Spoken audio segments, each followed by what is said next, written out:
ইবাদুর রহমান আল্লাযীনা ইয়ামশুনা আলাল আরদি হাওনা ওয়া ইযা খাতাবাহুমুল জাহিলুনা ক্বালু সালামা।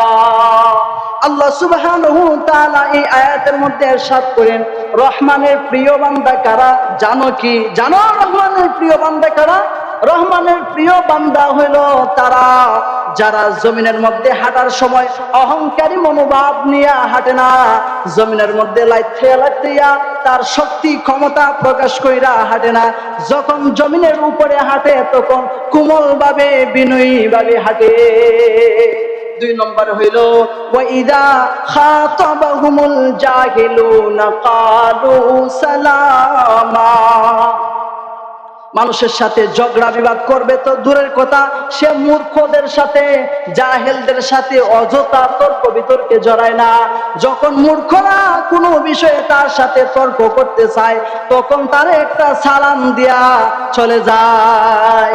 হচ্ছে রহমানের বিনয়ী বান্দার বড় উল্লেখযোগ্য দুইটা গুণ হইল, সে জমিনের উপর যখন হাঁটে অহংকার দেখায় না, আবার মূর্খদের সাথে অযথা তর্ক বিতর্ক করে না। এটা হচ্ছে বিনয়ী বান্দার দুইটা উল্লেখযোগ্য গুণ।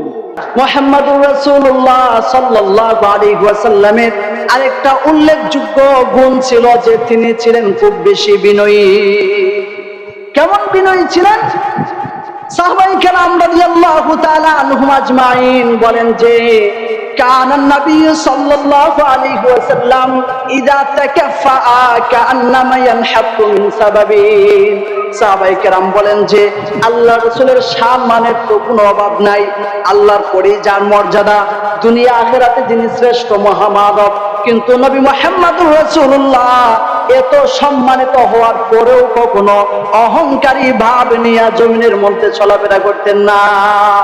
ইযা তাকাফা কান্নামা ইয়ানহাতু মিন সাবাবিন, তিনি যখন জমিনের মধ্যে হাঁটতেন বড় নমনীয় হইয়া মাথা নিচের দিকে ঝুঁকাইয়া, বুকটা নিচের দিকে ঝুঁকাইয়া আল্লাহর একনিষ্ঠ একটা গোলামের মতো হাইটে যাইতেন, মাথা উপরের দিকে দিয়া দিয়া আর বুক টান কইরা বেটাগিরি ভাব দেখাইয়া ভাব প্রতিভাব প্রতাপশালিতা নিয়া জমিনের মধ্যে হাঁটতেন না। তিনি ছিলেন বড় বিনয়ী।